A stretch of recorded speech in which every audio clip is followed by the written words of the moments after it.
So today we are talking about fixing low selling products on Amazon. So selling smarter, not harder.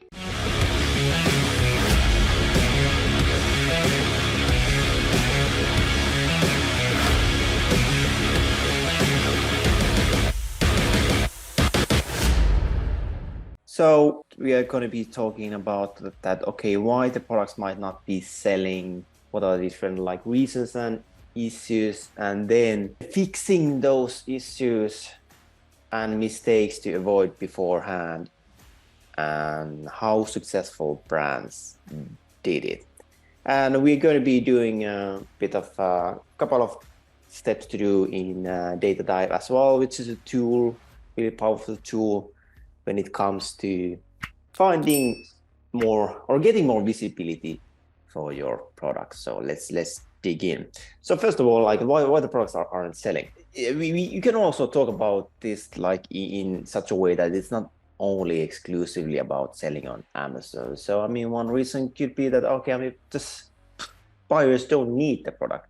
And that's one of the key reasons why we don't want to, especially when we are starting out, we don't want to be, the pioneers of some products. And that's such a common misconception.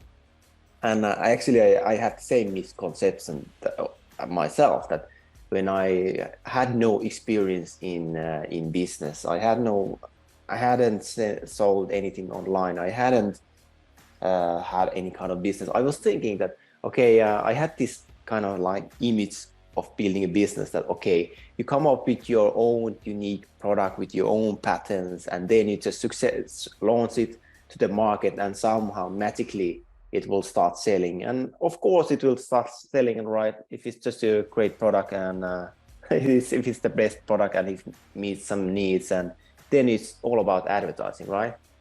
Well, sometimes it might go like that, but typically, it's a really risky way. So it makes much more sense that we don't start pioneering something new. Instead, especially in the beginning, to start building cash flow, we could launch just like a knockoff product or something, or to take something that is already existing in the marketplace and go with that, just to build the cash flow, just to get the company running and so on. Of course, it's a different thing. Like, let's say that we are backed by venture capital, or we just have deep pockets or whatever. Sure, if you have money to spend, then you can force your product to the marketplace, but that's not the case for most of us. So typically most of us are dealing with our own capital, and often it's going to be pretty limited. So that's why we don't start launching products that have zero knowledge or zero history in the marketplace, because it might happen that product doesn't fulfill a genuine need or solve a problem for the potential buyers, and obviously they are not going to be buying it. But even more relevant thing on Amazon is that buyers, or enough buyers, don't see the product. So it's not showing up in the relevant search results, or is it being featured in these prominent positions. It's gonna go unnoticed by these potential buyers. And of course, it might be that buyers just don't like the products. Maybe the quality is not just there, or there's some issues. There's some usability issues. There's some quality issues. There's some something else. Maybe the packaging is just so ugly, or maybe the manual is written in Chinese English, which American customers hate, or something else. There's something that's sticking off, something wrong that is sticking off the buyers, or triggering the buyers. So that's gonna result in negative reviews, low ratings, unappealing product. Obviously those things will deter buyers from making the purchase, or they just don't see the value on it either. Let's say that this is why we often say that people don't want the best product. They don't want the best product because they're not willing to pay for it. they are not willing to pay the premium price for the best product. They just want like decent, good enough product that meets the needs and is like reasonably priced. Unless there's certain thing that about the brand, about something uniqueness about the product, but that's a completely different thing, because then it's that's not going to be the case in the beginning, at least when we are launching a new product, because there's no knowledge about the product in the marketplace. Yeah, so I mean, even if the product is excellent, I mean, buyers may hesitate to purchase if they don't just perceive the value. So how to fix things like this? So obviously, when we are selling on Amazon, I mean, we need to check the keywords, we need to check our ranking and start, I mean, get to work, I mean, start optimizing. So with keyword optimization, we can significantly improve their discoverability, relevance, and also appeal on Amazon. So we can actually use a data dive to do this, and I can just go through some step-by-step things here. So step one is just, I mean, just search the keyword and brand on Amazon, then run the data dive box as this Google extension, and just toggle off this sponsored products slider, so you're not seeing any ads. Step two is that select these 6 to 10 comparable products based on priority. So we want to ensure that no major brands are not from the same brand, and they really should be similar to the product, and avoid selecting products made of different materials. Let's say that you're selling wooden products, or I mean, you want to exclude those that are made from plastic, or then, okay, ceramic tray or something. So I mean, it should be really the same materials. And then filter by fulfillment only. So step 3 is that you go to the listing builder, you open the product you have on Amazon, you copy paste the title and bullets you are currently using in the corresponding fields in the listing builder. Then step 4, at the bottom of the listing builder, you will see RJUs, so ranking juice. So this indicates the relative power of the listing compared to the other competitors that we just selected there. So the goal is really to create a listing with the highest ranking juice possible. So ideally aim to have higher ranking juice than the highest competitor. So it's important to aim to outrank the competitor in each category. So that means title, bullets, and description. So not just overall. So we want to be better than the competitors in all these ratios. So we want to have better title, we want to have better bullets, we want to have better description, right? Step 1, optimization. So in data dive, we just go to this master keyword keyword list on here on the left side, and we sort by decreasing the relevance percentage. So then to select all the keywords that include another brand names again, and exclude those because we don't want them to distort the result. Then if you see another brand name in the listing, then basically, I mean, that's like a violation. That's nowadays a violation in the Amazon Terms of Service. So we don't want to risk getting the listing suspended or having the detailed page removed.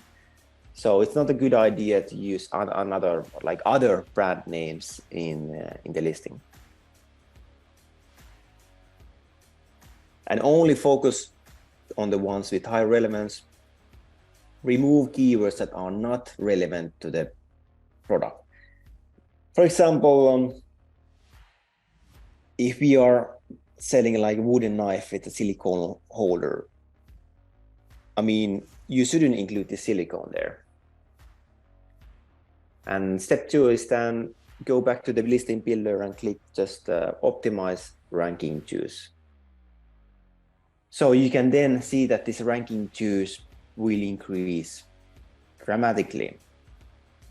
So you see that But thing that you still need to do is you need to optimize the listing based on the keyword suggestions. So then just scroll below and check the other relevant keywords that you can use for the products. So next, the optimization about looking for the keywords that can boost the listing with minimal competition. Then use a mix of high search volume and high relevance keywords to improve the ranking. So then you just need to make a decision and remember that it should be a combination of what is essential so that the listing will perform at its maximum potential. So if you need any help with doing this, using data dive, or you want to get this data dive report, then you can just reach out to our team and we are happy to do it for you. Or if you want to subscribe, or if you don't have data dive and you want to get it, then you can use discount. You can get a discount code from us where you get like 33, you get like 1/3 off from the price from the monthly subscription. So let's also look into other ways. So obviously when we are selling on Amazon, we need to fix everything. We need to get the listing as good as possible, which means that we need to, it needs to be really well optimized, and it has to be relevant for the keywords, and overall, like, it's good to consider this like the product listing as kind of like your real estate. So the point is that we take really good care of our real estate, meaning that, okay, maybe we need to do some renovation. Okay, maybe we need to replace the windows. Maybe we need to replace the doors. But another thing is that, okay, we also need to get like good traction, which basically we need to get traffic to our real estate. So that means that, like, relevant part is that also that, like, the organic visibility that we have for the product listing. But besides that, let's just assume that, we have already done this. We have already we already have like as good listing as we can have. So what are the other ways we can like deal with this issue that we want to get like more sales? So virtual bundle is one option.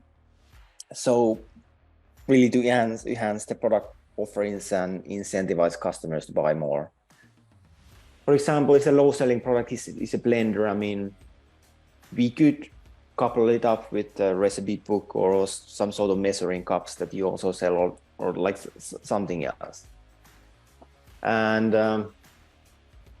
one thing, price is the main factor, main factor when customers make decisions. So if we are really struggling to make sales, and if we are already like optimized listing, and if we are still having hard time to like compete, then first question is really that, okay, are we like priced the same way as rest of the marketplace? And let's say that, okay, we are already priced, that's pretty much the same thing. So then we can do all sorts of campaigns regarding price, meaning that obviously run also some kind of discount campaigns, but also the listing itself. And we should do these experiments to try out like lower price, and maybe as low as even like break-even price, which would mean that we consider all the production, shipping, Amazon selling cost, and then set the selling price above the break-even to just make sure that we are not actually making loss, and doing different kinds of deals.